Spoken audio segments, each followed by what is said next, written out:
Okay, શ્રીમંતો બોલાવો, બાળકો તમને ફોલો કરશે.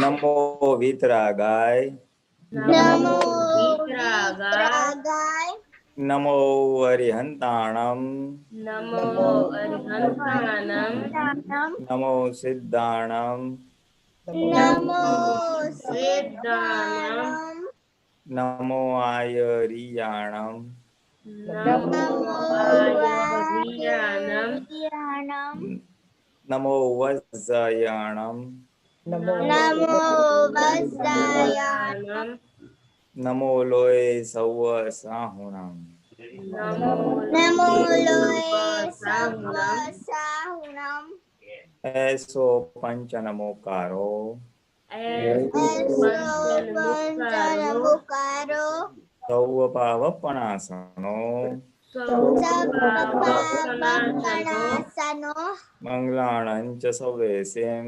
મંગલાનાં ચ સર્વે ફળમમ હવૈ મંગલમ. હવૈ મંગલમ. ઓમ નમો ભગવતે વાસુદેવાય, ઓમ નમો ભગવતે વાસુદેવાય, ઓમ નમઃ શિવાય, ઓમ નમઃ શિવાય, જય સચ્ચિદાનંદ. જય સચ્ચિદાનંદ. જય સચ્ચિદાનંદ. પુનિતાનંદજી, હા, જય બાળકો સાથે 10 મિનિટનો તો સત્સંગ કરો. કોઈને ક્વેશ્ચન છે? Anybody જો got કોઈને question? ક્વેશ્ચન ના હોય ને હા, બોલો તો હું એક નાની વાત કરું. બોલો.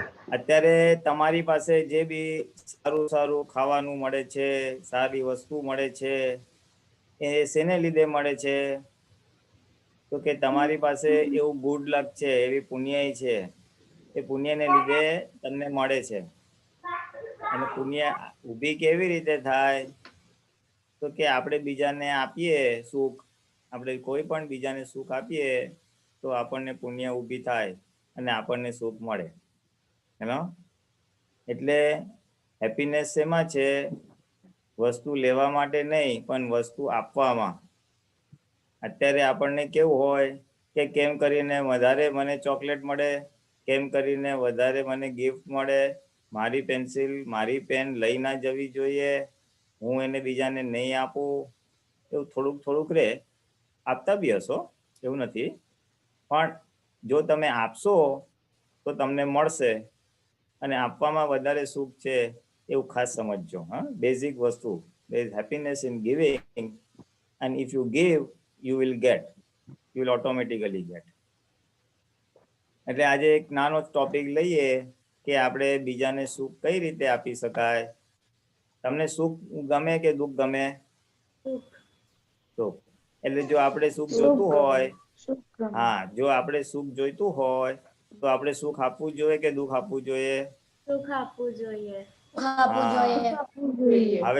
હવે સુખ કેવી રીતે આપશો તમે? એટલે હું તમને થોડીક ટિપ્સ આપું છું, તમે આપતા બી હશો. જો આપણે પોતાનું કામ પોતે કરી લ્યો ને તો સૌથી વધારેમાં વધારે સુખ તમે મમ્મી પપ્પાને આપશો. તમે સ્કૂલેથી આવો એટલે દફતર તમારી જગ્યાએ તમારે જાતે મૂકી દેવાનું, તમારા હોમવર્ક જાતે કરી લેવાનું, જમીને થાળી તમારે જાતે ઉપીને મૂકી દેવાની. પછી બેગ ગોઠવવાનું કામ, પોતાના કપડા ગોઠવવાનું કામ તમે જાતે તમારું કરી લેશો એટલે મમ્મીને એટલું કામ વધે કે ઘટે? મમ્મીનું એટલું કામ, હા, મમ્મીનું એટલું કામ ઓછું થાય તો એને સુખ લાગે કે ના લાગે? અને તમે કરી નાખો બધું, તમે ના કરો તો પછી મમ્મી એ કરવું પડે તો પછી મમ્મીને દુઃખ થાય કે સુખ થાય? હા, એટલે જો તમારે મમ્મી પપ્પાને સુખ આપવું હોય ને તો આ એક રસ્તો છે કે ડુ યોર વર્ક. જે તમારાથી થાય એટલું તમારું પોતાનું કામ કરો. તમને કઈ કપડાં ધોવાનું હું નથી કેતો, એ તમારાથી ના થાય, પણ તમારા કપડા જાતે જગ્યા પરથી લેવાય, મુકાય. સ્કૂલે ત્યાં હોય તો યુનિફોર્મ પ્રોપરલી કાઢીને મૂકી દેવાનું, એટલું તો કામ થાય ને. દફતર હોય તો દફતરની જગ્યા, હમણાં તો લોકડાઉન છે એટલે આ બધું નથી, પણ પોતાનું કામ, દફતર હોય, પછી પોતાનું ટાઈમ ટેબલ ગોઠવવાનું, બેગ ગોઠવવાની, નાસ્તાનો ડબ્બો ગોઠવવાનો, all that you can do. So whatever you can do, એટલે તમે એટલું મદદ કરો છો, અને મદદ કરો છો એટલે સુખ આપો છો. એ વન એક્ઝામ્પલ છે. પછી તમારી પાસે કંઈક આવડતું હોય તો તમે એ બીજાને શીખવાડી શકો. હમણાં જ વિધિ બોલી હતી કે એની નાની બહેનને કંઈક પ્રોજેક્ટ હતો, તો એને મને કહેતી હતી મને મદદ કર. હવે એને પોતાનું બી કરવું હતું, પણ છતાં એને એની બહેનને મદદ કરી પ્રોજેક્ટ, સ્કૂલના પ્રોજેક્ટ માટે. એટલે આપણી પાસે કંઈ આવડતું હોય તો આપણા ભાઈ બહેન હોય અથવા આપણા કોઈ બી ફ્રેન્ડ્સ હોય એને આપણે હેલ્પ કરવી જોઈએ. હેલો, એટલે એ આપણી પાસે હેલ્પ કરીએ ને તો આપણે એને સુખ આપ્યા બરોબર છે. હેલો, પછી તમે ક્યાંક બહાર જતા હો અને પછી ક્યાંકથી પાસ થતા હો તો કોઈ કે મારા માટે તું આટલું લઈ આવીશ, તો ત્યાંથી આપણે વસ્તુ લઈ આવી આપવી જોઈએ.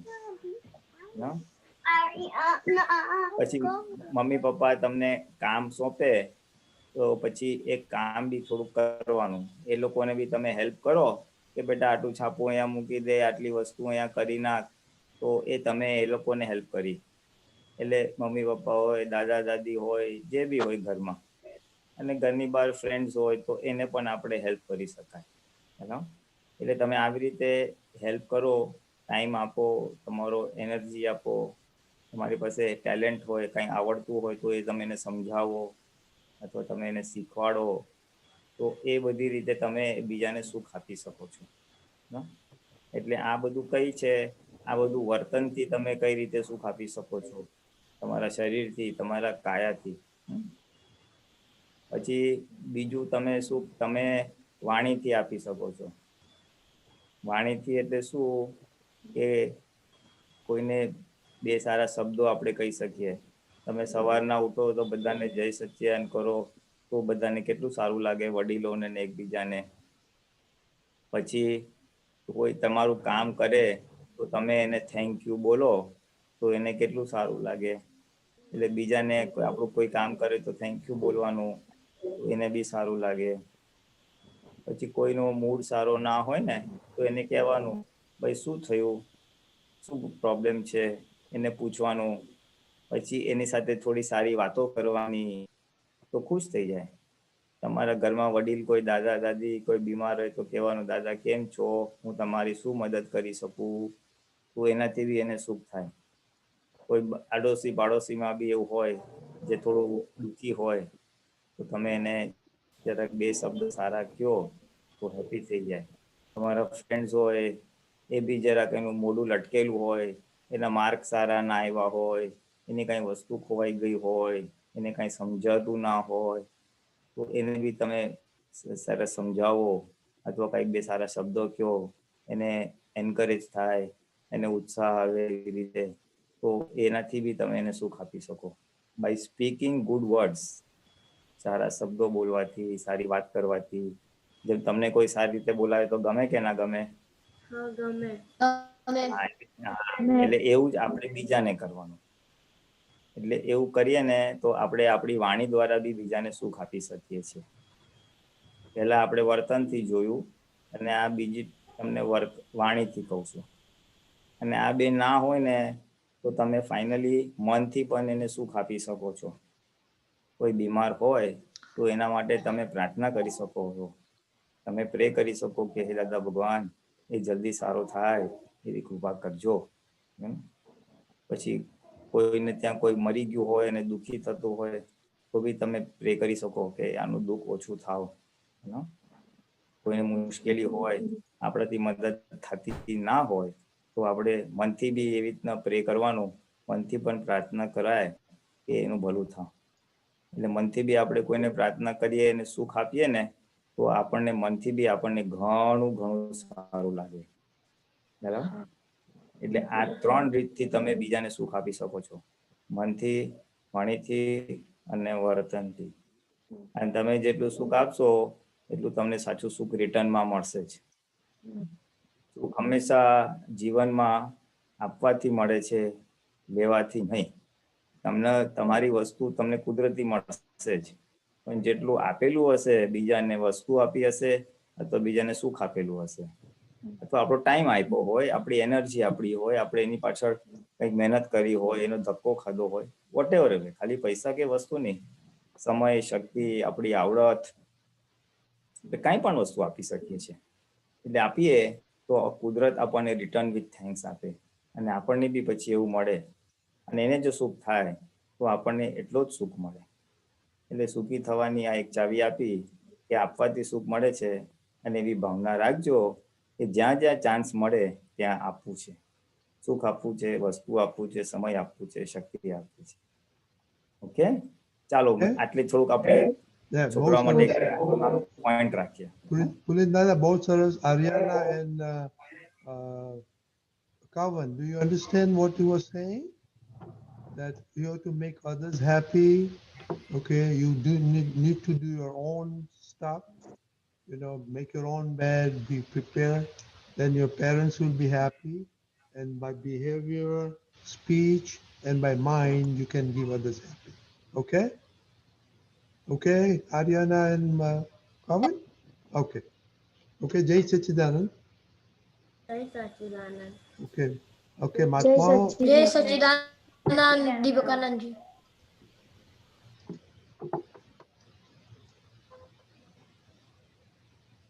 ઓકે પુલિનાજી આપણે કન્ટિન્યુ કરીએ.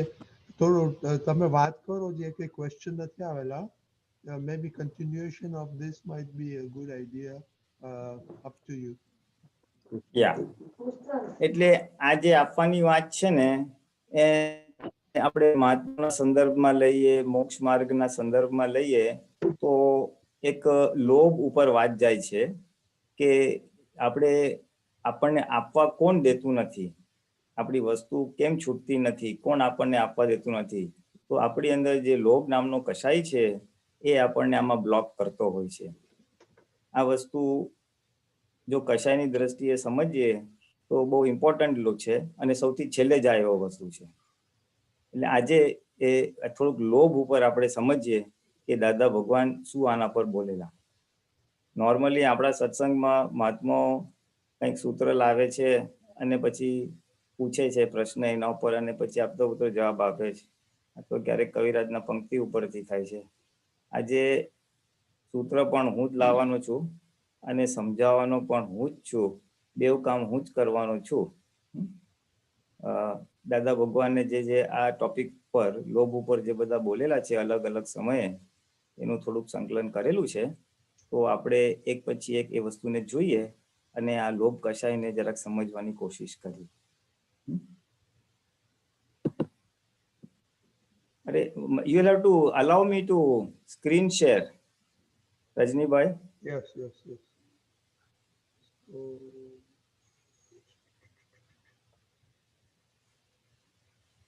Deepakanji, how you do that? 1 minute. Okay. Pulitani, in the meantime, we figure Deepakanji how to give him. Ariana has a question. Bolo Ariana.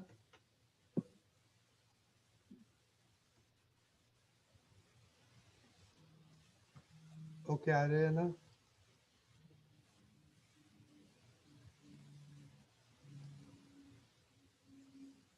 Bhumika, where is Ariana? I think mother wants to, or the dadi rather. No, it is Ariana. Oh. Oh, આ જરા screen sharing please કરજો. Yeah, yeah. Deepakanji? Okay, now, Leonji, try. મેં try કર્યું પણ host has Away now, disabled now, આવે છે. now. હા, okay, done. એક જ સેકન્ડ. ઓકે, ત્યાં સુધી આપણે આ એક ક્વેશ્ચન લઈ લો. શું કહે છે? Minanji, okay, fine. Shall we start with this? Yeah. Okay. Finish okay, with that એટલે આપણે Ariana's question. It's a question. અચ્છા, તો question? આર્યનાનું બતાવી દે. ચાલો. ભૂમિકા, કોનો ક્વેશ્ચન છે?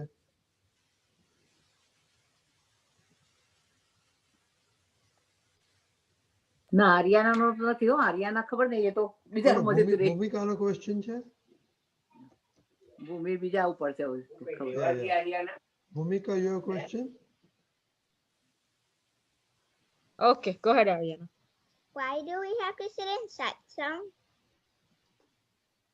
Why do we have to say what? Why do we have to sit in satsang every day? Well, it will help you a lot. It will help you a lot. As it is, if you don't sit in satsang, you will be either studying or you will be watching something on TV or playing, you know. So that is also good. But if you sit in satsang, you will get one or two good points which will help you to lead a very good life. It will help you to behave properly. It will help you to, act properly with your friends, with your parents, with your sisters and all. It will help you to become a good person. Hey, Pulinananji, Ah, what special thing Dada teaches us, which will be of use Dada to teaches us? us that you must, Which you our must help. parents and friends don't teach us. તમે જ કહો તો ભાઈ. Pukanji, you answer. So these Pukanji, things are you not answer. taught in the school. Are these things taught in school? પૂછે છે. No. No, What- that's why the things which we don't learn from school or parents. So something, because see, parents, they love you, so many times they will compromise with good and bad both. Is that so? Because she loves you a lot, your both daughters. So many times she will compromise something you do wrong and she will not be able to tell. But in satsang, she becomes impartial. The understanding becomes balanced, and that's how she will be able to tell you nicely and bring you out of that problem and mistake. Do you understand? Yes. That is why it is very important. Dada's wisdom of knowledge is very important because it is not available in any school or book. Okay, that's why this is the opportunity we have, because we cannot meet personally. So online we are doing satsang. So isn't that good? Yes. Right. So, So, whatever, like Mama goes to work also. So whenever she gets time, she attends the satsang. Otherwise, she watches it offline. right? Yes. અને હમણાં જો પુલિન આનંદજીએ કીધું good. કે sometimes we have to do things that make others happy.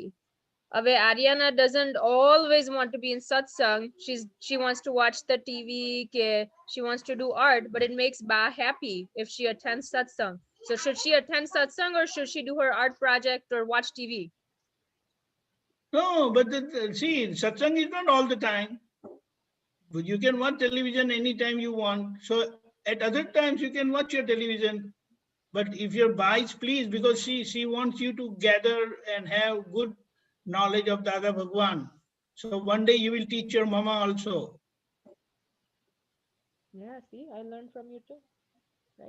Yeah. You will not only teach your younger sister, but your Mama and Daddy also, because they learn from kids. Don't you want to do that? Yes. Very good. You are smart. Say, oh, Bhumika Mummy, she will allow you to attend, and she will also attend satsang, I believe. Okay, sometimes, not all the times. If you want to watch, you can watch television at other times. Okay. Great. Jai Satchidanand. Jai Satchidanand. Okay, તો આપણે જરાક લોભ ઉપર લઈએ. લોભનું like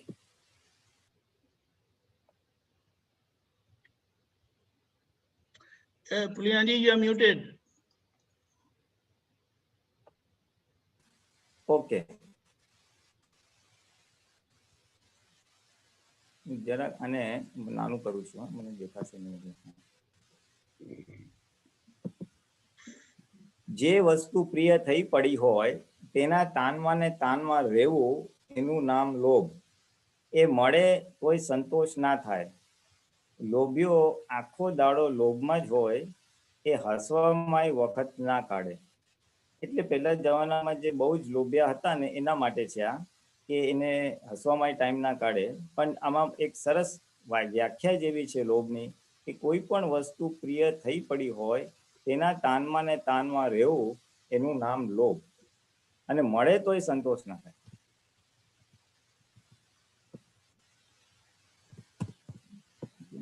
એટલે પુલિનાજી, it means you want more and more and more.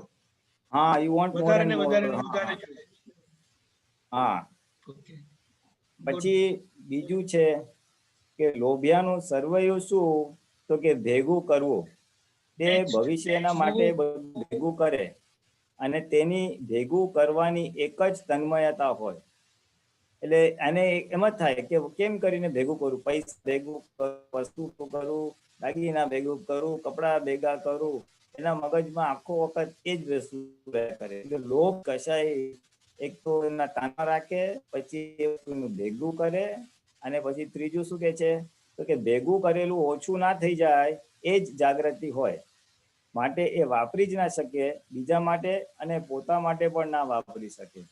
આ બહુ fundamental વસ્તુ છે કે ઓછું ના થઈ જાય. આટલો ભાગ આપણે જાણે છે, લોભ્યો એટલે પૈસા વાપરે નહીં, પણ એની જ્યારે એવા હોય કોઈ પણ વસ્તુ ઓછી ના થઈ જાય, અને એને લીધે બીજા માટે તો ના વાપરી શકે, પણ પોતા માટે બી ના વાપરી શકે. આ સમજવા જોઈએ. પછી આગળ શું કે છે, લોભનું બીજી રીતે સમજવા માટે દાદા ભગવાન કે લોભનો અર્થ શું, કે બીજાનું પડાવી લેવું. કેમ કરીને લોકોનું ધન મારી પાસે આવે. પોતાના પૈસા સારી રીતે આવતા હોય તોય છે તે પૈસાની પાછળ જ રાત દાડો ધ્યાન કર્યા કરવું, એ રૌદ્ર ધ્યાન, એ નર્ક ગતિનું કારણ. આ એક રેફરન્સ છે કે ધંધામાં માણસો હોય ને, બે વેપાર કરતા હોય, દુકાન હોય, બજારમાં બેઠા હોય, તો કોકને એમ થાય કે આની દુકાન, મારી દુકાન સૌથી વધારે ચાલવી જોઈએ, વધારે ગ્રાહક મને મળવા જોઈએ, વધારે મારું જ માલ વેચાવવું જોઈએ.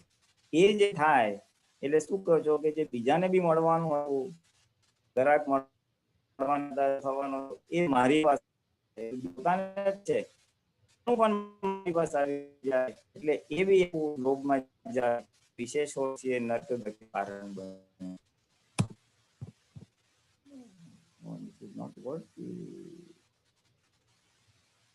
પછી શરીર What is not working, ચાલતું ના, Pulinanji? એ જરાક તો આઈ થિંક નેટ ના હિસાબે મારું જે હું એન્ટર કરું છું ને, એ ઇમિડિયેટ નેક્સ્ટ નથી. ઓકે, ચલો એક આવ્યું. હવે લોભિયાની નિશાની શું, તો કે આપણે પૂછીએ કે 2 હીરા કોઈને આપ્યા પછી કાંઈ તમને અસર થાય, ત્યારે કહેશે એ તો થાય જ ને. આ અસર થઈ એ જ લોભની નિશાની. 2 હીરા આપ્યા, એમાંથી હાથ વાગ્યું નથી, અપમાન થયું, તો આ શું પજવે છે, તો કે લોભ નામનો ગુણ એને પજવે છે. આ લોભિયાની બહુ સરસ નિશાની આપી છે કે આપ્યા પછી જો કોઈ પાછું આવતું નથી તો બી દુઃખ આપે છે. હવે હાથે વાગ્યું નથી, એનું અપમાન બી નથી કર્યું, એટલે મનમાં બી વાગ નથી થયું, તો એને કોણ હેરાન કરે, તો કે આ લોભ, મારું પાછું નથી આવ્યું, પાછું નથી આવ્યું, પાછું નથી આવ્યું. એટલે આ એક સરસ નિશાની આપી છે. માન માટે બી દાદા ભગવાન કે કોઈ કે આપણામાં માન બાન નહીં, આપણે કઈ જરૂર નહીં, આપણા માન કશાય જ નહીં. તો દાદા કે છે કે ભાઈ તને કોઈ અપમાન કરે તો અસર થાય, તો કે હા એ તો થાય ને, તો કે તારામાં માન છે તો પછી. એવી જ રીતે આ લોભમાં કે છે, આપણે તો લોભ છે નહીં, તો કે વસ્તુ ગઈ ને પાછી ના આવે તો અસર થાય, તો કે થાય. તો જાણો કે આ લોભ કશાય કામ કરી રહ્યો છે.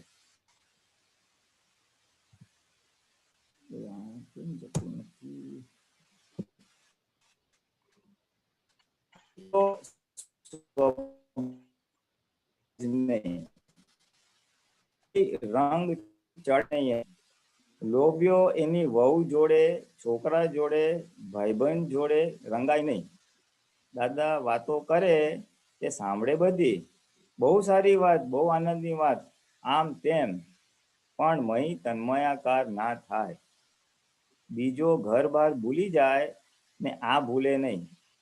એટલે કોણ હોય, દાદા કઈ વાત કરે ને તો એને બહુ ગમે, સારી વાત, સારી વાત, પણ ઘર તો એને યાદ રહે જ. બીજા લોકો દાદાની વાતમાં તન્માયકાર થઈ જાય, પણ ઓલો લોભીઓ તન્માયકાર ના થાય. એને શું રહે તો કે એ લોભ ભૂલે નહીં. હમણાં પેલા આવશે, તેની સાથે ગાડીમાં જઈશ અને 5 રૂપિયા બચશે, એ ભૂલે નહીં, એ રંગાય નહીં. એટલે લોભિયાને એમ જ હોય કે દાદાની વાત સારી છે, પણ ઓલો આવે બસ મારે એની સાથે રિટર્નમાં જવાનું છે, મારું ભાડું બચી જશે. એટલે લોભિયો કોઈ વસ્તુમાં રંગાય નહીં. જ્ઞાની હોય તો જ્ઞાનીની વાતમાં બી ના રંગાય. અને એના પરિવારજનો હોય, વહુ હોય, છોકરાઓ હોય, ભાઈબંધ હોય, બધા સાથે એને લોભ જ યાદ આવે કરે, કેમ કરીને ભેગું કરું, કેમ કરીને ઓછું ના થાય. એના મગજમાં એ જ ચાલે.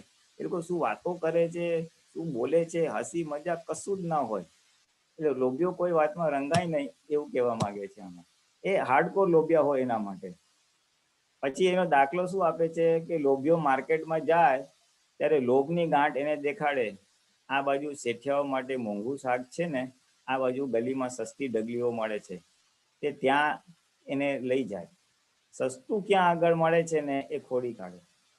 એને પાન ખાવાની ટેવ હોય તો પાન ક્યાં સસ્તું મળે છે એ ખોડી કાઢે.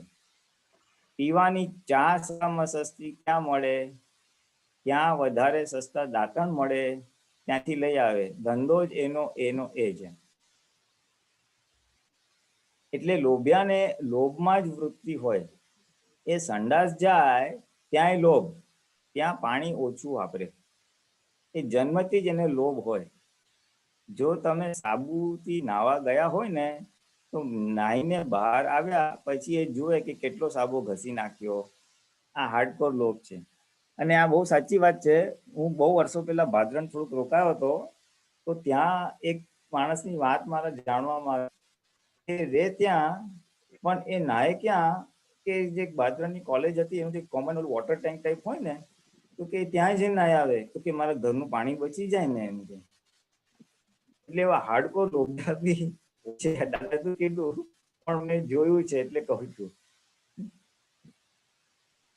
શરીર ચાલતું ના હોય એનું, 50-100 રૂપિયા હાથમાં હોય તો એ રિક્ષામાં ખર્ચે નહીં, એ પૈસા વાપરી ના નાખે. એટલે આ બી એક લોભિયાની આખી આ નિશાની થાય છે. હવે આ સમજવા જેવું છે. 5 ઇન્દ્રિયોના વિષયો, સ્ત્રી વિષયોને વધુ ભોગવવાની લાલચ એ જ લોભ છે. આ લોભના બીજા બધા દાખલા જોયા, વસ્તુ ને બધા પૈસાના, પણ આમાં એક સૂક્ષ્મ બીજો ફોડ પાડે છે લોભનો. એ 5 ઇન્દ્રિયોના વિષયો એટલે ઇન્દ્રિયોના જે સુખો છે એ વધુ ભોગવવાની લાલચ થાય આપણને, એને લોભ કહેવાય. કોઈને એક દિવસ સરસ પાન ખાધું હોય જમ્યા પછી રાતના, તો એને થાય અરે આપણે રોજ પાન ખાવાનું, મજા આવી ગઈ, જલસા પડી ગઈ. તો પછી વધુ ને વધુ એ પાન ખાય એટલે સ્વાદેન્દ્રિયમાંથી વધુ સુખ ભોગવવાની જે લાલચ થાય, તો એ લોભમાં છે. કોઈ સારી મીઠાઈની દુકાનમાં તે હા આપણે મીઠાઈ ખાવાની રોજ, એ લાલચમાં જાય. એટલે એ બહુ સૂક્ષ્મ વસ્તુ છે. આને લોભ કહેવાય. એ આમાં આપણને ખ્યાલ આવે છે. પછી આ એક બહુ અદ્ભુત વાત છે, સમજવા જેવી છે. એને જલેબી ભાવતી હોય ને એને 3 મૂકે અને બીજાને 4 મૂકે, તો એને મનમાં ડખો થાય, એ લોભ છે. બોલો, હારી મને 3 જ આપી, ઓલાને 4 આપી. હવે એ બી લોભ છે, કારણ કે એને ઓછું મળ્યું ને, તો એ ડખો થાય, એ બી લોભ છે. હવે આવી સૂક્ષ્મ વાત કોણ કહે આપણને? પછી આ બી એક સૂક્ષ્મ પોઈન્ટ છે. રસોઈમાં કહે છે કે મારે મરચા વગર નહીં ચાલે, હા અમુક વગર જોઈશે જ. એ છે. ઘણાને હોય ભાઈ આપણે 3 અથાણા તો જોઈએ, હા, એક વઘારેલું જોઈએ, એક બારે માસનું જોઈએ ને એક સૂકું જોઈએ. આપણે કઈ તળેલું તો જોઈએ, કઈ ફરસાણ તો જોઈએ, કઈક ગળું તો જોઈએ જ. એવું જે રહ્યા કરે તો એ પણ લોભ છે.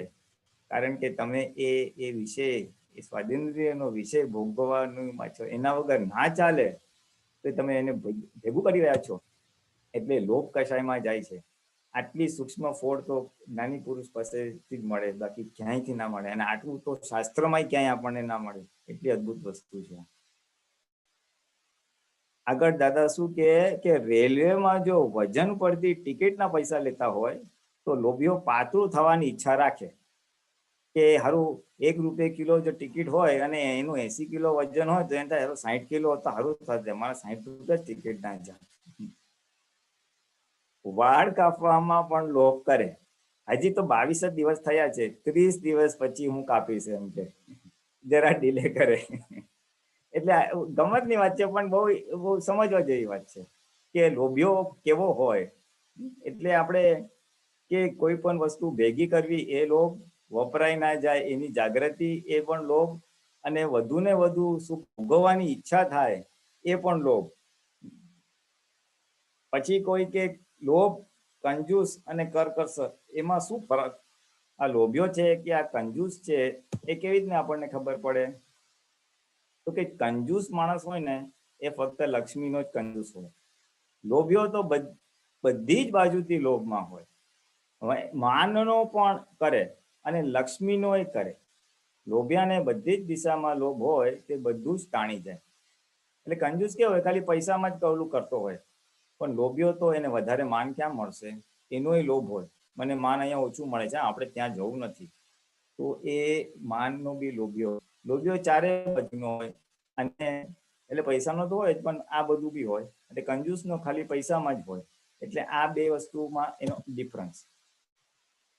પછી કંજૂસાઈ અને કરકસરમાં શું ફરક છે? તો કે 1000 રૂપિયા મહિને કમાતા હોય તો 800 રૂપિયાનો ખર્ચ રાખો, અને 500 આવતા હોય તો 400નો ખર્ચ રાખો. એનું નામ કરકસર. જ્યારે કંજૂસ તો 400ના 400 જ વાપરે, ભલે ને પછી 1000 આવે કે 2000 આવે, એ ટેક્સીમાં ના જાય. અને બીજી બાજુ કરકસર શું છે? તો કરકસર એક જાતની ઇકોનોમિક્સ છે, એક જાતનું અર્થશાસ્ત્ર છે. એટલે શું? તો કે ભવિષ્યની જે મુશ્કેલી ધ્યાનમાં રાખે કે ભાઈ ભવિષ્યમાં આપણને મુશ્કેલી પડે તો આપણી પાસે થોડી બચત હોવી જોઈએ, તો એને કરકસર કહે. અને બીજો ફરક બેમાં શું છે કંજૂસ અને કરકસરમાં? તો કે કંજૂસ માણસને દેખીને છે ને બીજાને ચીડ ચડે કે આ હારો આ કંજૂસ આવ્યો એમ કરીને. પણ જ્યારે કરકસર માણસને જોઈને ચીડ ના ચડે, કારણ કે એ લોકો સમજે કે આની વાત વ્યાજબી છે.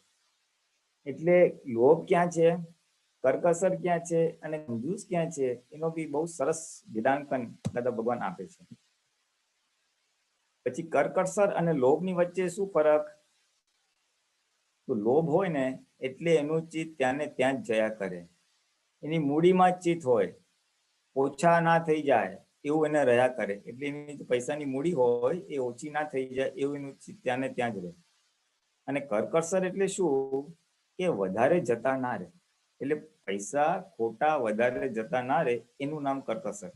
પછી એ માર્કેટમાં જાય તો 5 મિનિટ વધારે થાય તો ભલે, પણ બહુ પૈસા ના જતા રહે એવી રીતે પણ સારું શાક લે, એનું નામ કરકસર કહેવાય. વધારે દૂર જાય પણ સારું લે. સારું શાક લેવું અને વધારે ખર્ચ ન થાય એનું નામ કરકસર. અને સસ્તું સડેલું શાક લેવું એનું નામ લોભ કહેવાય. કરકસર તો કરવી જ જોઈએ. ઇકોનોમી તો એક જાતનો મોટો આધાર છે, એ ખોટું નથી, પણ શરીરને બાળીને કરકસર કરવાની નથી. એટલે આ અધૂરું. પછી ઘરમાં કરકસર કેવી હોવી જોઈએ? તો કે બહાર ખરાબ ના દેખાય અને કરકસર હોવી જોઈએ. એટલે કોઈ મહેમાન આવ્યો હોય ને તો આપણી ખરાબ ના દેખાય એવી રીતે. પુનિતાનજી, અને કરકસર રસોડામાં પેસવી ના જોઈએ. ઉદાર કરકસર હોવી જોઈએ. કરકસર હોવી જોઈએ પણ ઉદાર. એટલે શું? કે રસોડામાં કરકસર પેસશે તો મન બગડી જાય. કોઈ મહેમાન આવે તો મન બગડી જાય કે આ ચોખા વપરાઈ જશે. કોઈ બહુ રાફો હોય એને એમ કહીએ કે નોબલ કરકસર કર. એટલે ઘરમાં કરકસર કેવી રીતના? રસોડામાં નહીં થવા દેવાની, કે ખાવા પીવાની નોર્માલિટીમાં. કોઈ મહેમાન આવે તો મારું અથાણું વપરાઈ ગયું ને મારા શાક ચોખા વપરાઈ ગયા ને એવું બધું ના થવું જોઈએ. એટલે એમાં મન બગડવું ના જોઈએ. અને કોઈ અધર એક્સ્ટ્રીમ ખવડાવ પીવડાવ ને વાપરી નાખો, લાફો હોય, ઓપોઝિટ, લોભનું ઓપોઝિટ, તો એ બી બરાબર નથી. એને કહેવાનું ભાઈ તું નોબલ કરકસર કર, આવું બંધ ના કરીશ પણ નામ માપમાં કરજે, એવું કહેવા માંગે છે. ઘર ખર્ચમાંથી થોડા પૈસા બચાવીને મૂકી રાખવા એને લોભ ના કહેવાય. જરૂર પડે ત્યારે વાપરી શકાય તેને માટે રાખ્યા છે તેને લોભ ના કહેવાય. પણ એ સારે રસ્તે વપરાય નહીં તો એ લોભ કહેવાય. એટલે લોભિયો પૈસા રાખો જરૂર પડે એના માટે, પણ જો વાપરી ના શકો તો તો પછી એ લોભ કહેવાય.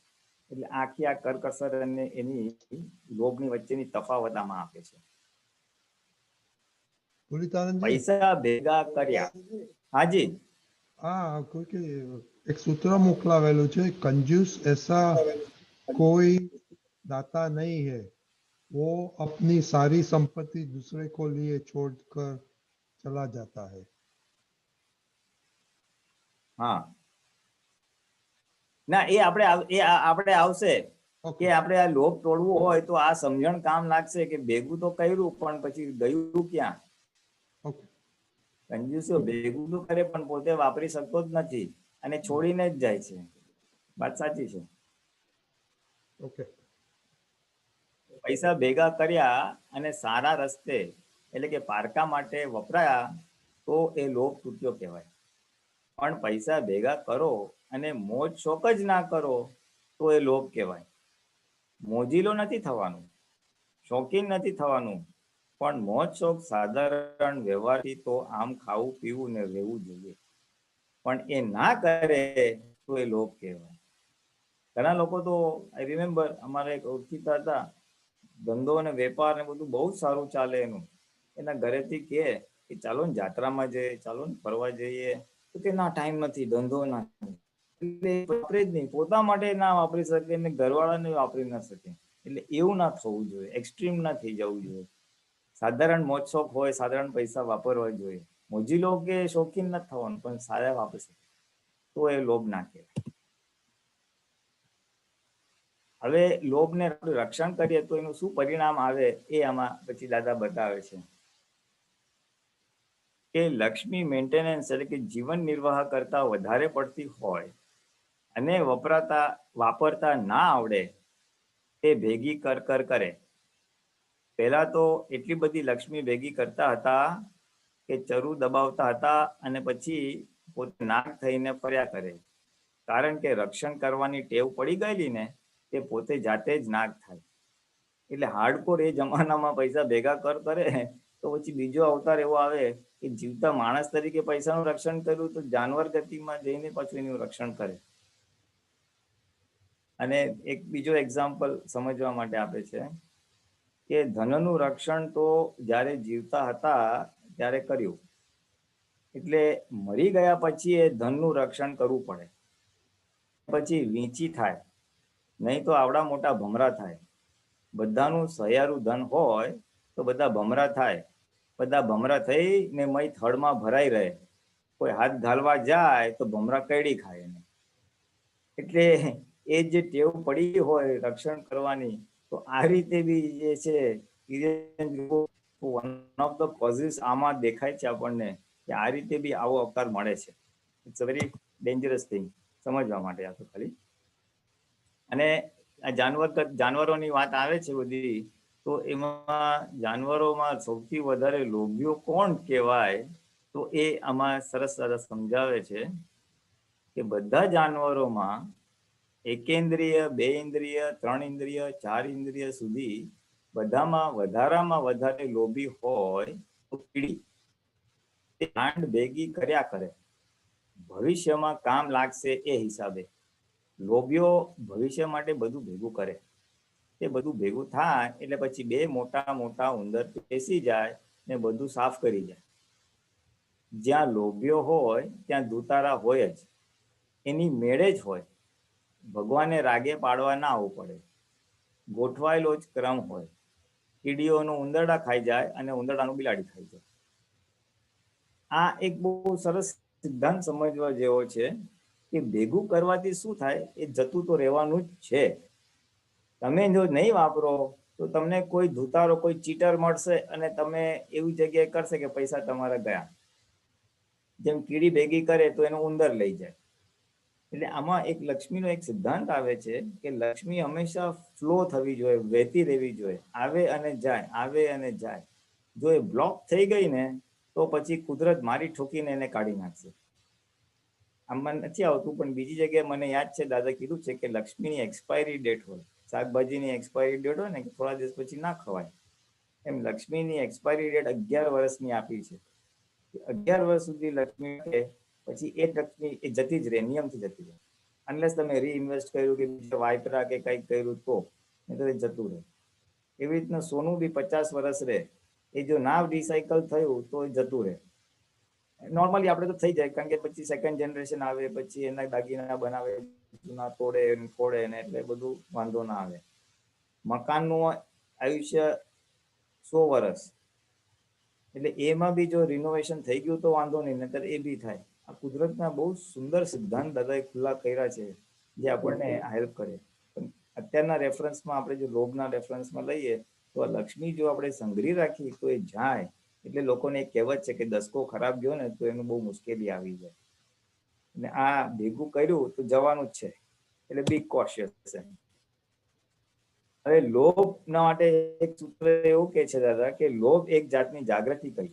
બેફામ પણ નથી એ, પણ એક બાજુ વહી ગયેલી જાગૃતિ, એટલે એને લોભ્યો એટલે જાગ્રત છે, મારો પૈસા ના જાય, પણ એ વન સાઈડ થઈ ગઈ છે, એટલે એ બિચારો દુઃખી થાય ના. લોભમાં હિંસક ભાવ રહેલો છે. એ આપણી પાસે પૈસા આવે તે બીજા પાસેથી ઓછા થઈને આવે ને માટે. એટલે આ સમજવાનું છે, લોભ તો હું જ ભેગા કરું છું, એમાં કોને બીજાને ક્યાં દુઃખ છે? તો ના, આ સૂક્ષ્મમાં એની અંદર હિંસા પડેલી છે, અને એ હિંસા એ બાધક છે મોક્ષ માર્ગમાં. એ આમાં સમજવા જેવું છે. ભલે આ મીઠો છે, આ લોભ અને કપટ એ રાગ કસાયમાં જાય, એ મીઠા ઠંડા કસાય ગમે માણસને. અને ક્રોધ અને માન છે ને એ દ્વેષ કસાયમાં જાય, એટલે બળતરા ઉત્પન્ન કરનારા છે. હવે આપણે લોભના કારણો જોઈએ. એક તો બીજાનું જોઈને લોભ ઉભો થાય. બીજાને પૈસા ભેગા કરતા જોવે છે, એટલે એને થાય છે કે આ કરવાથી સુખ મળશે, લૌકિક માન્યતાને લઈને. બીજા પાસે આટલા બધા લાખ રૂપિયા છે, બીજા પાસે આટલો મોટો બંગલો છે, સુખી છે, એટલે જોઈને એ ના હોય ને ખાઈ પીને મજા કરતો થાય. પછી બીજું છે તો કે 99 નો ધક્કો. પોતે સંઘરતો ના હોય, પણ એક સાથે સંઘરેલું ધન જુએ એટલે એને પણ સંઘરવાનું મન થાય, અને પછી વાપરવાનું બંધ કરી ભેગું કરતો થાય, એને સુખ ભેગું કરવામાં લાગે. આ 99 નો દાખલો એ દાદા ભગવાનનો એક બહુ સરસ મૌલિક વાત છે આખી. કે એક સ્ટોરી છે કે એક મોહલ્લામાં બે પાડોશી રહેતા હતા, મુસ્લિમ અને હિન્દુ. તો મુસ્લિમ શાકભાજી વાળો હતો, એટલે શાક રોજ વેચે અને પછી એ આવે અને રોજ ફર્સ્ટ ક્લાસ ખાવાનું ખાય ને બધું. તો પછી પાછળ વાડામાં બે બૈરાઓ ભેગા થાય, તો હિન્દુ બૈરી પૂછે ને આજે જમવામાં શું બનાવ્યું હતું? તો કે અમે તો આજે બિરયાની બનાવ્યું હતું, અમે તો આજે આ સરસ પકવાન બનાવ્યું હતું, અમે આ સારું સારું ખાધું. અને એટલે બૈરીને થાય, હિન્દુની બૈરી, એનો તો ધણી વેપારી શેઠ, એ તો પૈસે ટકે સુખી. એટલે એને થાય કે આ શાકભાજી વાળો થઈને કેવો ખાઈ પીને મજા કરે છે, અને મારા ઘરવાળા તો પૈસા વાપરવા જ દેતા નથી, હાવ કેવા લોભિયા છે એમ કરીને. એટલે એની વાઈફ પછી એને કચકચ કરે, હિન્દુની વાઈફ એના વર્ગ શેઠને, જો બાજુ વાળા આટલા સાધારણ માણસો છે કોઈ હારા એ લોકો જલસા કરે છે, અને આપણી પાસે આટલા પૈસા છે તો તમે કઈ વાપરતા નથી. એટલે શેઠ જો હતો ને એ સમજી ગયો કે આને રોગ લાગ્યો, એટલે રોગ એને કીમો કર્યો. એક કપડાની થેલીમાં 99 સિક્કા મૂક્યા, અને પછી બીજે ઓલા શાકવાળા પાસે ગયો, કેમ છે સુલેમાન, શું ચાલે છે, આમ તેમ, થોડું આ શાક લીધું તે લીધું. એ વાતોમાં પછી એ થેલી છે ને એના શાકની એક ટોકરીમાં નીચે, શાકની નીચે દબાવી દીધી, એને ખબર ના પડે એવી રીતે. અને પછી એ શાક લઈને આવતો રહ્યો. સાંજે જયારે બધી ગયું ને ઘરે જવાનો ટાઈમ થયો, એટલે ઓલા મુસલમાને જોયું, અરે આમાં આ સિક્કાની થેલી ક્યાંથી આવી? એ વિચાર કરે કે આ શું હશે, ભાઈ અલ્લાહને દિયા હોગા એમ કરીને. એટલે પછી ઘરે જાય છે, પછી બીવીને કહે છે, અરે દેખો દેખો દેખો આજ અલ્લાહને ક્યાં દિયા હે. પછી ગણે છે તો કે 99 સિક્કા છે આમાં, ઓહો, આમાં એક નાખે તો કેવું સરસ થઈ જાય. એટલે પછી એ બીજો 100 નાખે છે, અને એ સિક્કા ભેગા થઈને જોઈને એમ થાય છે પૈસા ભેગા કરવા જેવા છે. એટલે મિયા બીવી બેવ પછી પૈસા ભેગા કરવાનું ચાલુ કરી દે છે. એટલે એ લોકોના મોજ શોખ બધા બંધ. એટલે થોડા દિવસ પછી પાછા બે બૈરાઓ ભેગા થાય તો કે આજ ક્યાં ક્યાં? નહીં, આ તો સાદા દાલ ચાવલ ही બનાયા, મુસલમાનની વાઈફ કે છે એને. એટલે ઓલો પછી એને થયું કે એ હિન્દુની વાઈફ એના વરને કે છે આ લોકો બી હવે સાદું સાદું ખાવા લાગ્યા. એટલે શેઠ સમજી ગયો કે મારો બરાબર તીર નિશાના પર વાગ્યું, કે એને ભેગું થયેલું બધાને બતાવ્યું એટલે એને ભેગું કરવાની આખી લાલચ ઊભી થઈ ગઈ. એટલે દાદા આને 99 નો ધક્કો કહેતા હતા. એટલે આ સમજવા માટે. અને ત્રીજું એક મોટું કારણ દાદા ભગવાન બતાવે છે કે સંતોષના અભાવે, લોભનો પ્રતિપક્ષ શબ્દ છે સંતોષ. પૂર્વ ભાવમાં જ્ઞાન કંઈક થોડું ઘણું સમજ્યો હોય, આત્મજ્ઞાન નહીં પણ જગતનું જ્ઞાન સમજ્યો હોય તેને સંતોષ ઉત્પન્ન થયેલો હોય. એને જ્યાં સુધી આ ના સમજ્યો હોય ત્યાં સુધી એને લોભ રહ્યા કરે. એટલે માણસ બહુ ખાધું પીધું હોય ને તો પછી એને થાય ઠીક છે બસ વિનાશ છે, પૈસા એ બહુ ભોગવી લીધા હોય તો મારે પૈસા ભેગા કરવા છે એવું ના થાય.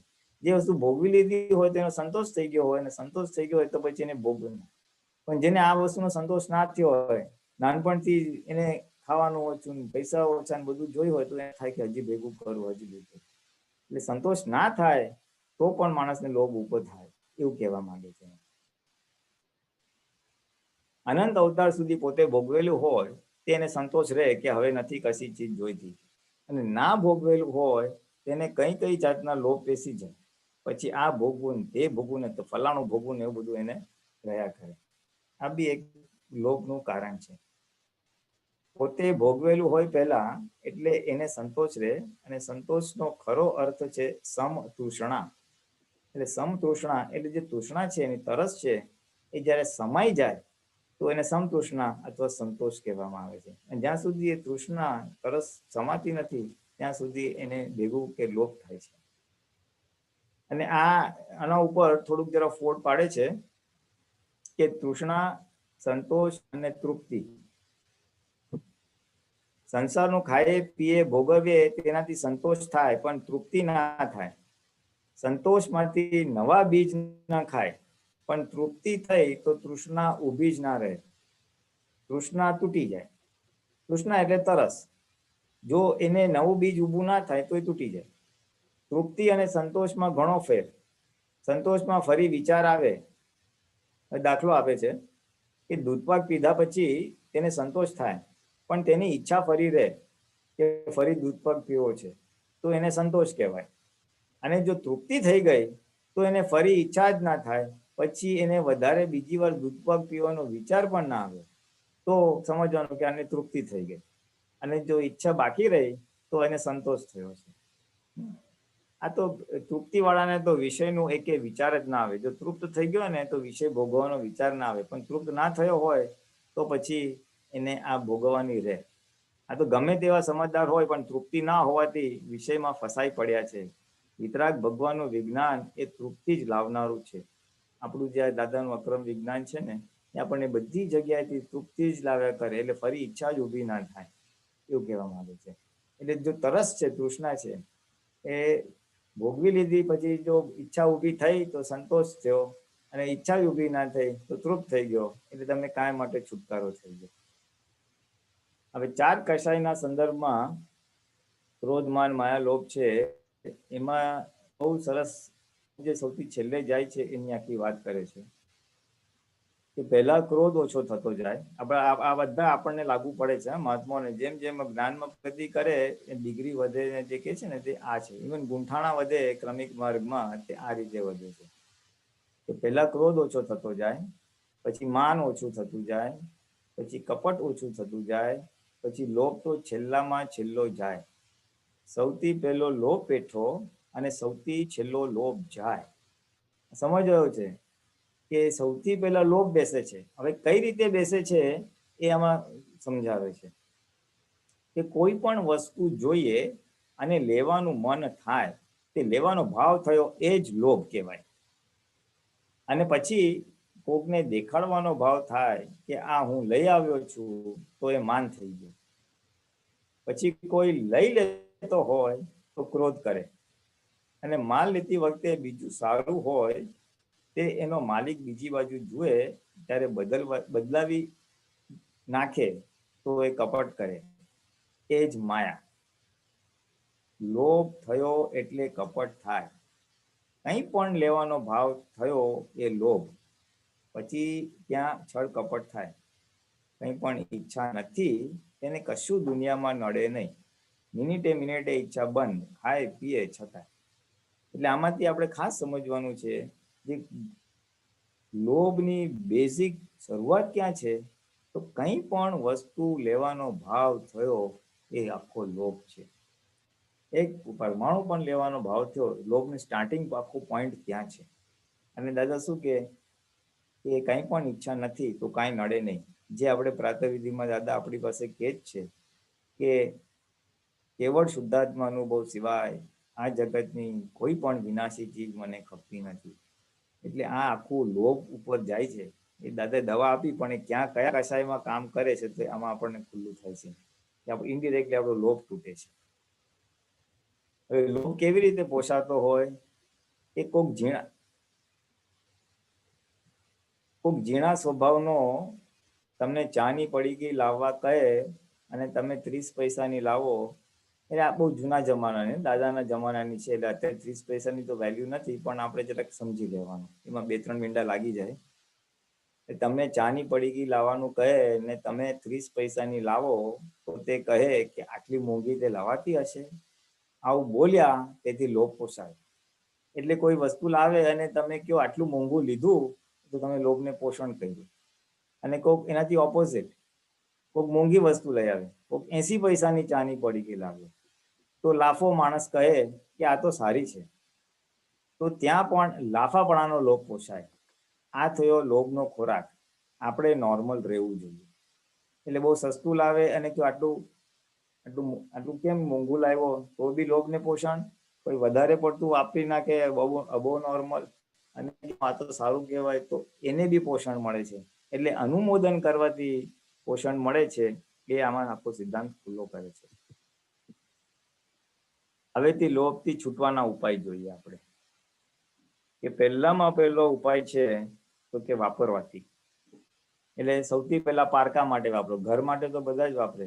એટલે ફેમિલી સિવાય આથી પાડોશી, સમાજ, દુઃખી લોકો, તો એ પારકામાંથી વાપરવાનું ચાલુ થાય, આપણો લોભ તૂટવાનો ચાલુ થાય. પછી પોતાને ના સમજ પડે હું ક્યાં વાપરું તો જ્ઞાની પુરુષ કે ભાઈ તું અહીંયા વાપરી નાખજે. અમે લોકો, મને યાદ છે કામરે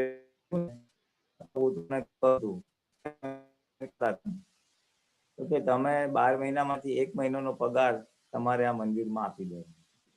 એટલે જ્ઞાની પુરુષ કે ત્યાં બી લોભ થાય. જ્ઞાનદાન હોય, આવું મંદિર હોય કે ગમે ત્યાં, તો એના કહેવાથી બી આપણો લોભ તૂટવા માંડે.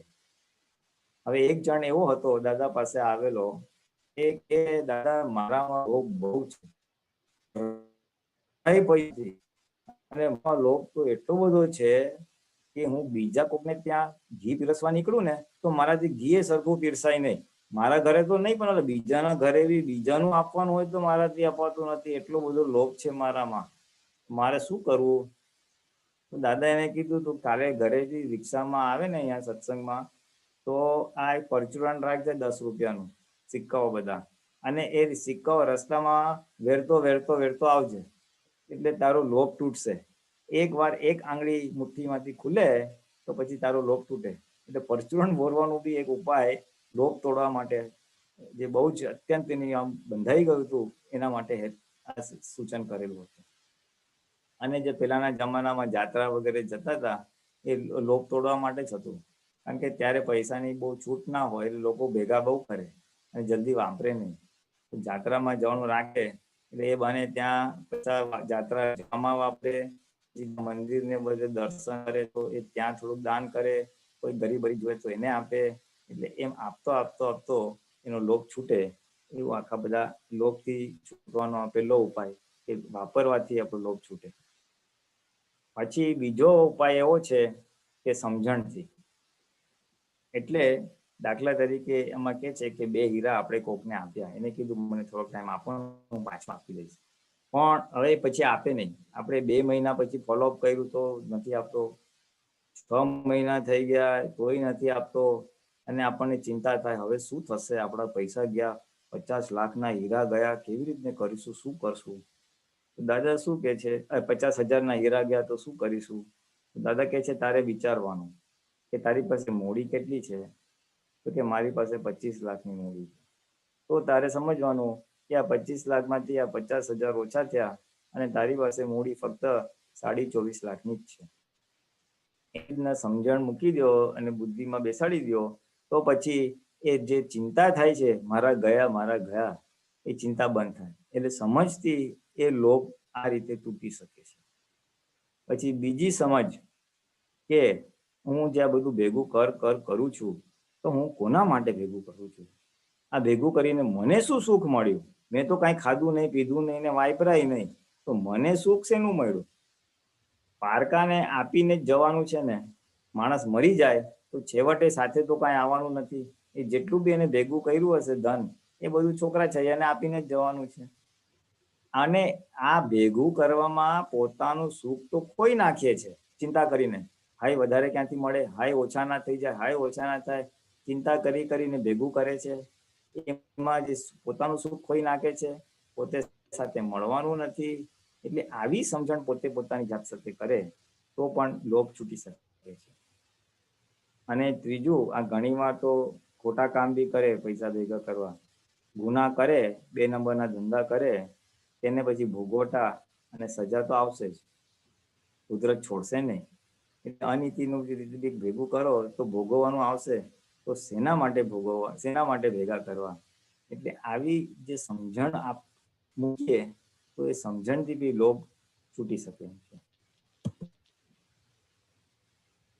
પછી સામે થવાનું, એટલે કેવું કે લોભની સામે જ થવું પડે. જયારે મન ગાંઠતું ના હોય ને તો તું સસ્તું શાક શોધે છે, ચાલો આજે તો હું જબરજસ્તી ફરજિયાત મોંઘું જ શાક લઈ આવીશ, મારી ઠોકીને મોંઘું જ શાક લઈ આવવાનું, એના વિરુદ્ધમાં જ કામ કરવાનું.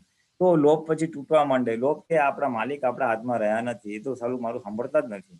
એટલે સામાવાળિયા થાવ, મનની સામે થાવ, લોભની સામે થાવ, તો આવી રીતે લોભ તૂટે. અને ચોથું, પોતાની જાત સાથે વાત કરવાનું, પોતાની જાતને ટોકવાનું કે આમ કેમ કર્યું તે. હવે આવું ક્યાં બને કે આપણે હવે 2-3 જણા ભેગા મળીને ક્યાંક રિક્ષામાં જવાના હોઈએ, તો પછી રિક્ષામાં ઉતરતી વખતે પૈસા ખિસ્સામાં કોણ નાખે છે રિક્ષા ભાડું આપવા, એના ઉપરથી ખબર પડે. એટલે એ પોતે જલ્દી ના નાખે, એટલે કે મારી પાસે છૂટા નથી, એટલે ઓલો બીજો આપી દે. એટલે કે ભાઈ મારા પૈસા તો બચી ગયા એમ કરીને. હવે એ બચી ગયા તો પછી પોતાની જાતને કહેવાનું, ભાઈ શેના માટે તું આ કરે છે ખોટા કામ, તારી પાસે હૈતા તો આપવા હતા ને, એમ પોતાની જાતને ટોકવાની. એવી જ રીતે સમૂહમાં, જાત્રામાં હોય કે આપણે કોઈ ફંક્શન્સમાં અને કોમન રૂમમાં હોય ને, તો સવારે ઉઠે તો ટૂથપેસ્ટ કોણ કાઢે છે? એક જણ કાઢે એટલે બધા વાપરે. એટલે અમુક વાર લેટ જ કાઢે કે મારું હું કાઢીશ, મારી બધા વાપરશે ને. એટલે ટૂથપેસ્ટ હોય, સાબુ હોય, એ બધામાં પછી લોકો જે આ કરકસર આવું ટ્રીક વાપરે, લોભ એની પાસે આવું કરાવે, તો પછી ત્યાં પોતાની જાતને ટોકવાની કે આ તે આવું કેમ કર્યું, આવું તે કરાતું હશે. એટલે આ 4 રસ્તા છે કે આનાથી લોભ તૂટે. 5મો છે સત્સંગના પરિચયથી. આપણે જેમ જેમ સત્સંગમાં જઈએ, બેસીએ, કરીએ, તો આપણને આ ગાંઠની ખબર પડે કે ભાઈ જો આવું બી લોભ હોય છે. અને એ 5 નંબર 1 થી આપણે છૂટા પડીએ તો આપણને આપણી ગાંઠ દેખાય. નહીંતર આપણે એમાં જ તન્માયાકાર રહે તો દેખાય નહીં. નહીંતર વાતો કરે પણ હું મારા પ્રકૃતિમાં તન્માયાકાર રહું તો મારી લોભની ગાંઠ મને દેખાય જ નહીં, મને દોષ દેખાય જ નહીં. ગાંઠમાં રહીને પોતાનો દોષ ના દેખાય. પણ છૂટા પડો, સત્સંગમાં તમે જાઓ તો તમને આ ગાંઠની એક ઓળખાણ બી પડે અને પછી એ છૂટવા માંડે. અને એવી જ રીતે આ જેમ આજે દીપકાને ઓલી બેબીને કીધું ને કે અમુક વસ્તુ જે ટીચરને અને પેરેન્ટ્સને ખબર ન હોય, એવું અહીંયા દાદા ભગવાનના વિજ્ઞાન પાસેથી સમજવા મળે. એટલે સત્સંગમાં અટેન્ડ કરવું જોઈએ, એના જેવું છે. પછી બીજાનું જોઈને એને સાંભળીને બીજા કોઈને પૈસા વાપરતા જ જોઈએ, કઈ પ્રસંગ ઉજવતા જોઈએ, તો આપણને બી પ્રેરણા થાય કે આપણે બી આવું કરીએ. બીજાનો અનુભવ સાંભળીને પણ મળે. અને ફાઇનલી કે સારું આમાંથી કાંઈ જ તમારાથી થાય નહીં ને, તો દાદા કીધું ભાવથી લોભ તોડ છે. એટલે કે કલ્પના લોભ કરો, પૈસા ઉપાડી લીધા અને બધા મેં વાપરી નાખ્યા સારા કામમાં, વસ્તુઓ લીધી અને દાન કરી દીધું, જ્યાં મારે ગરીબ હોય, અનાથ આશ્રમ હોય કે સંઘમાં હોય, ગમે ત્યાં. એટલે એવી વિઝ્યુલાઇઝેશન જેને કહીએ છીએ, વિઝ્યુલાઇઝેશન એવી કલ્પનાથી દ્રશ્યમાન કરીને પણ એકવાર તમે શરૂઆત કરો કે મેં આપી દીધા, એટલે મનના લેવલે કે ચિત્તના લેવલે થાય ને, પછી એ વર્તનના લેવલ પર એ આગળ જઈને આવે. એટલે આ 6 અદ્ભુત ઉપાયો દાદાએ લોભને તોડવા માટે કીધા છે. હવે આ તો લોભ શું છે, કેવી રીતે શરૂ થાય છે અને કેવી રીતે એનો ઉપાય છે, એ સિવાય થોડાક દાદાના સૂત્રો છે જે બહુ કામ લાગે એવા છે.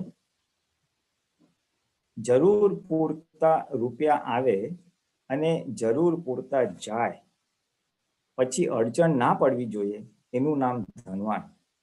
આજે ધનવાન થવાનો એક ક્રેઝ છે, બધાને થાય હું ધનવાન થાવ, પણ ખરેખર ભગવાનની ભાષામાં ધનવાન કોને કહેવાય એ આમાં બહુ સરસ રીતે દાદા સમજાવે છે કે જરૂર પૂરતા આવે એટલે વધારે પણ ના આવે.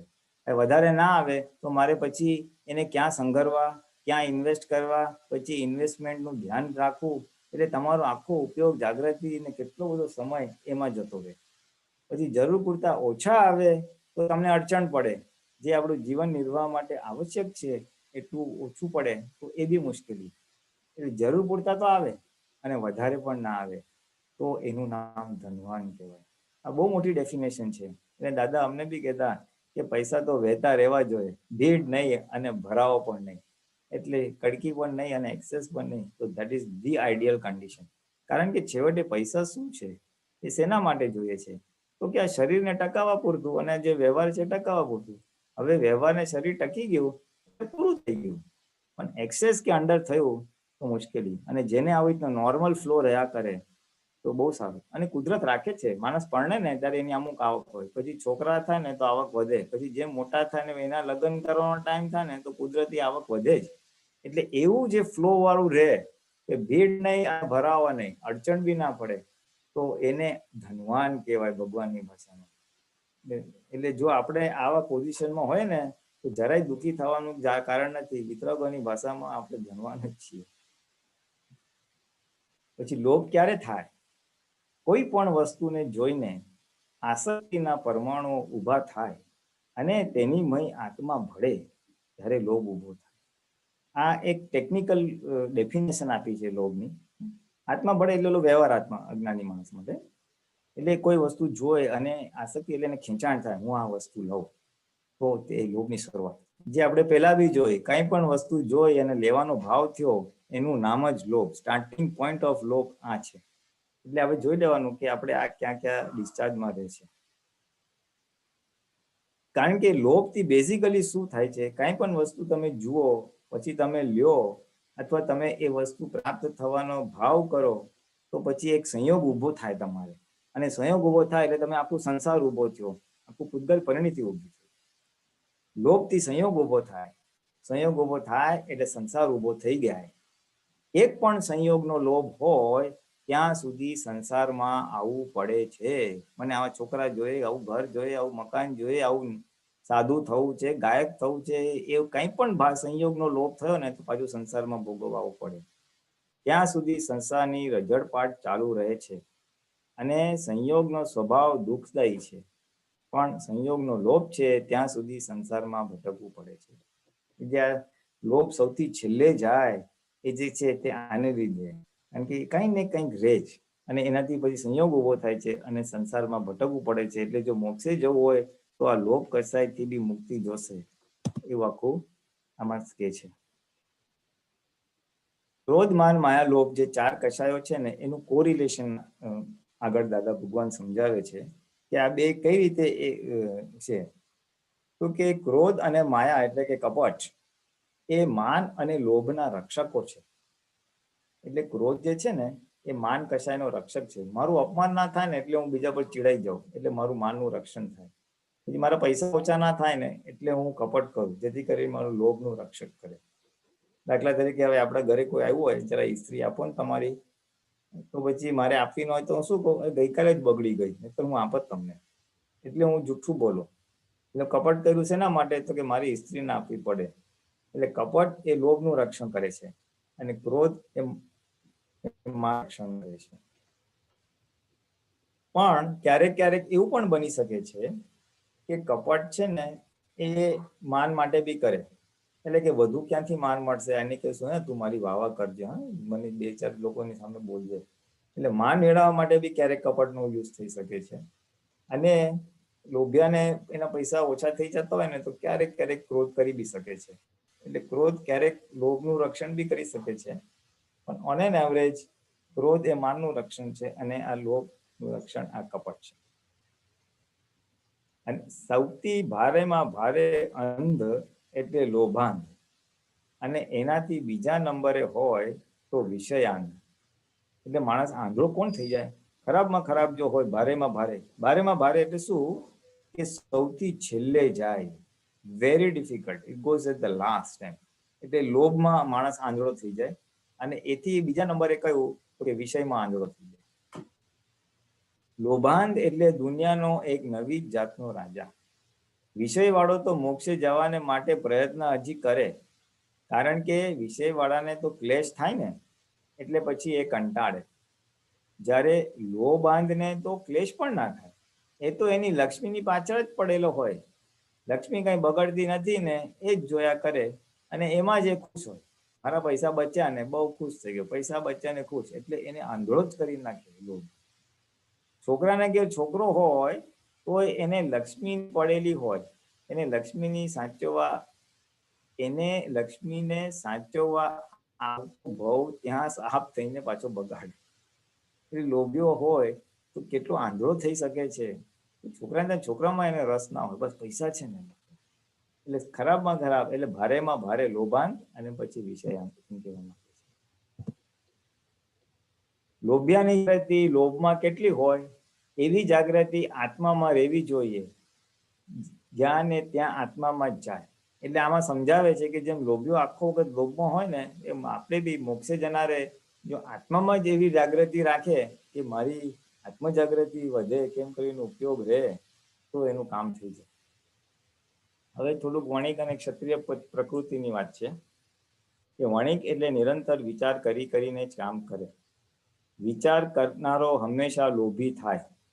દરેક માંથી ખોડી કાઢે શામાં નફો છે અને શામાં ખોટ છે. તારણ કાઢે એટલે પછી એ લોભ સી રીતે તૂટે? એનાથી તો ભગવાન ભૂલાય. એને તો એમાં જ મજા આવે, ઇન્ટરેસ્ટ જ એમાં આવે. એટલે જે બહુ વિચારતો હોય એ લોભ્યો થાય, અને કારણ કે તારણ કરે એમાં ફાયદો શું છે, નુકસાન શું છે, એટલે નુકસાન તો થવા જ ના દે. એટલે લોભમાંથી ને જલ્દી નીકળી શકે નહીં. એનું રક્ષણ કર્યા જ કરે.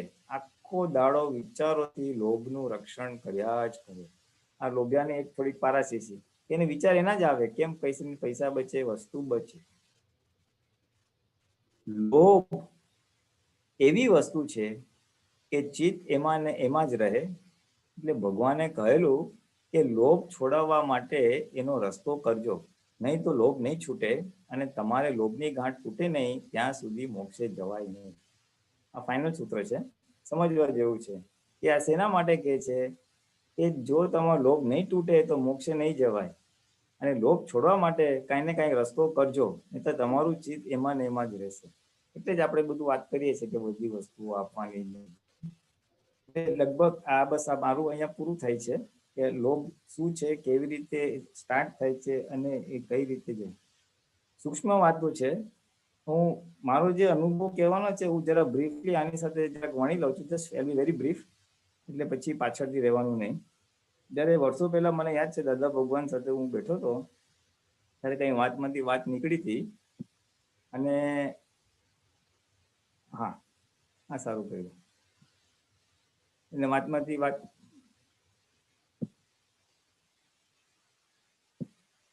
વાત નીકળી હતી કે ભાઈ પૈસા વાપરવા જોઈએ ને કાંઈ. પછી મેં પૂછ્યું દાદા મારામાં લોભ હશે? તો દાદાએ કીધું ના, તારે લોભ ના ગણાય. ત્યારે એ સમય સંજોગ પ્રમાણે દાદાએ જવાબ આપેલો, અને એવું હતું કે દાદાએ કીધું હોય તો આપણે વાપરી બી નાખતા હતા, એટલે એવું કઈ બધું હતું નહીં. એટલે એ તો ઓકે. પછી આ જયારે બધું મારું જાણવામાં આવ્યું આ બધી વાતો, તો ત્યારે ખબર પડી કે લોભ ખાલી એટલો પૈસો કે વસ્તુ નથી, કેટલું બધું આમાં સિદ્ધાંત સમાયેલો છે. કોઈ પણ ઇન્દ્રિયોની વિષય ભોગવવા માટે વધુ લાલચ થવી એ પણ એક લોભ છે. બીજાને 4 જલેબી આપે ને મને 3 જલેબી આપે અને અસર થાય તો એ પણ લોભ છે. એટલે એના પરથી મારું એક પર્સનલ તારણ એવું નીકળ્યું કે ક્યાંય પણ પૂતગલ પરિણીતિ ઊભી થાય છે, કાંઈ પણ પૂતગલનું એક પરમાણુ પણ ભેગું કરવાનું ઈચ્છું થાય છે એ આખો લોભ છે. કારણ કે મોક્ષે જવું એટલે બધા કર્મો ખપાવા, અને બધા કર્મો ખપાવા એટલે એક પણ પૂતગલ પરમાણુ રહેવું ના જોઈએ. એટલે એ જો નીકળી જશે ત્યારે જ આત્મ અનાવરણ થશે ને કેવળ જ્ઞાન અને મોક્ષ થશે. એટલે આ સમજ મને જ્યારે આમ ખ્યાલ આવ્યો કે લોભ એટલે કેટલું બધું અંદર વિશાળ દ્રષ્ટિ છે અંદર, અને પોતાને બી એ વસ્તુ ધ્યાનમાં હશે તો એક એક પરમાણુ જ્યાં ભેગું થાય છે તો એ છૂટવાનો ભાવ તો થશે અને પુરુષાર્થ બી થશે. તો આમાં મારો અનુભવ બી આવી ગયો અને આ લોભ વિશે બી આવી ગયો. ટાઈમ તો ઓવરફ્લો થઈ ગયા છે એટલે અહીંયા આપણે હવે પૂરું કરીએ. જય સચ્ચિદાનંદ. જય સચ્ચિદાનંદ. પુનિતાનંદજી બહુ સરસ. આપણે મહાત્માઓ આ લોભ વિશે પ્લીઝ રિવ્યુ કરજો, અને નેક્સ્ટ ટાઈમ પુનિતાનંદજી આવે will continue with question and answer, કારણ કે આઈ એમ શ્યોર આપણા બધામાં લોભ તો છે જ. સો એને વિશે ડિસ્કશન કરીશું. ઓકે પુનિતાનંદજી, નેક્સ્ટ ટાઈમ વિલ હાજી. Continue with this one. Okay. હા, અને જરાક મારે એક વિઝિટર છે એટલે કદાચ હું જરા હવે સ્વિચ ઓફ થાઉં છું. ફાઇનલ 3 મંત્ર જરાક દીપક આનંદજી પ્લીઝ લઈ લેજો. હા, okay fine. Okay Okay, no problem. જય ચાલો આપણે એક્સપિરિયન્સ લઈએ દીપિકા. જય સચ્ચિદાનંદ બધાને, ખાસ જય સચ્ચિદાનંદ.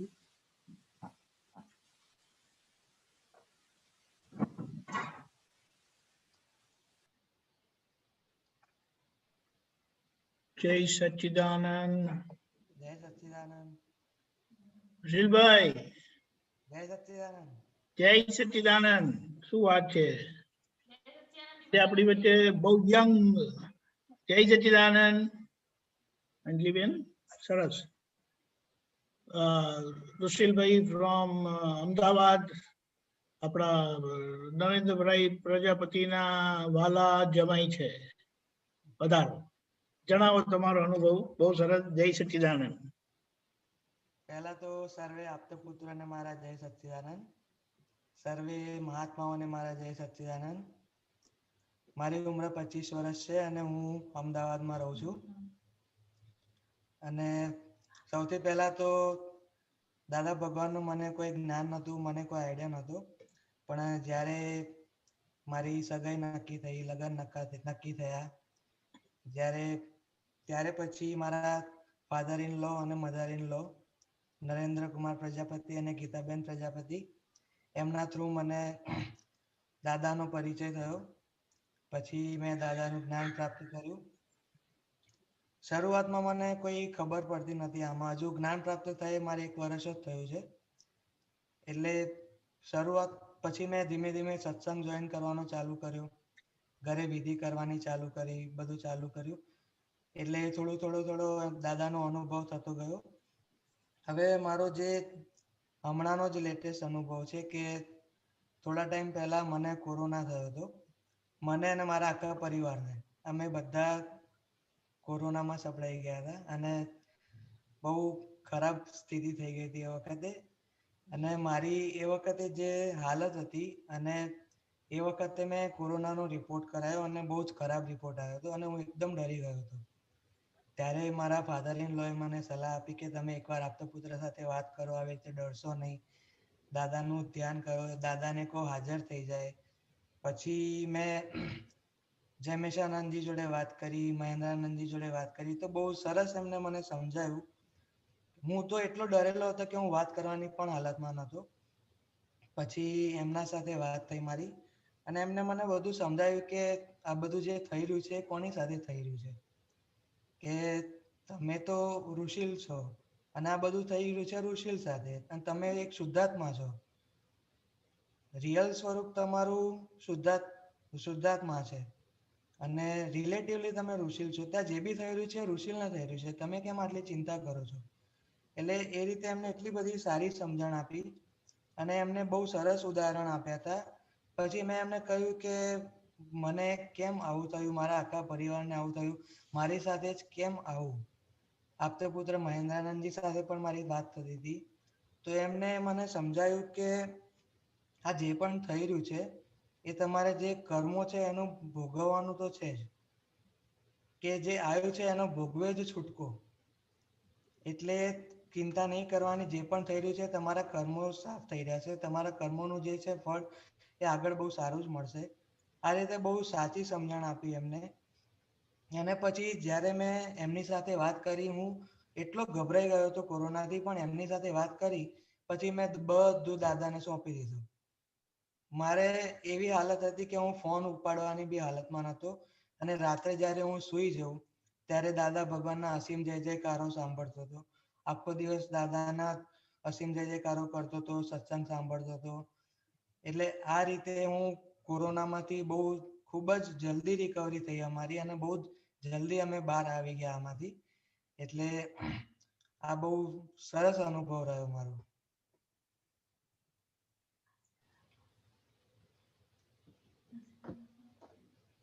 કરણજી, That's it. બહુ સરસ. કહેવામાં કોઈ ભૂલચૂક થઈ હોય તો મને માફ કરજો. એ તો પહેલા જ માફ કરેલા છે. અને ખૂબ ખૂબ આશીર્વાદ આપજો. ચોક્કસ. જુઓ, તો બેસ્ટ વસ્તુ શું છે ખબર છે? જ્ઞાન મળી ગયું, પણ આ જ્ઞાનની સમજણ જ્યાં સુધી આવે નહીં ને, અને એ સમજણ પેલા કે ને એકેડેમિક નથી કે ચોપડી વાંચો ને તમને મળી જાય. અને એ તમને મળી શકે છે, પણ આવી રીતે જીવનનો સંજોગ આવે ને અને એમાં તમને સમજણ મળે, કારણ કે એ વખતે તમે સમજણ ઈચ્છો છો, તમને જોઈએ છે, જવાબ જોઈએ છે કે હકીકત શું છે, શું છે, શું છે. અને જ્યારે એ દાદાની અનુભવ વાણી પૂરા વિજ્ઞાન સાથેની આપણને મળે એટલે આપણને સમાધાન થઈ જાય. એટલે પેલા કે ને બીજી રીતે ના લેતા એક વાત કરું છું, લગ્ન થઈ જાય છે પણ એકબીજાના માટે જે ફિલિંગ આવે ને તે અમુક સંજોગ આવે ને ત્યારે જ આવે, નહીં તો છે હસબન્ડ વાઈફ ને એમાં શું છે, પંડિતજીએ જાદુ કર્યું છે 45 મિનિટનું કે કલાકનું, હસબન્ડ વાઈફ તો પેપર પર છે, બરાબર છે, એ તો તમારા લાઈફમાં આવ્યું જ છે. એટલે એ કહેવાનું શું છે, એવી રીતે આ જ્ઞાન છે ને, જ્ઞાન મળ્યું એટલે સિક્કો બાકી જાય છે, પણ જ્યારે સમજણનો તાર મળે ને ત્યારે પછી એનો સ્વાદ આવે. અને એ સ્વાદ તમને આવ્યો, અને સૌથી પહેલું કૃપાથી જ્ઞાન મળે ને એટલે કૃપાથી તમને છૂટા પાડેલા. ઋષિલભાઈ રિલેટિવ, તમે રિયલ, પણ એ પેપર પર જ હતું. પણ જ્યારે તમને સમજણ મળે ત્યારે એ સમજણ થી તમારું સેપરેશન તમારી શ્રદ્ધામાં બેસે, પાકું થાય.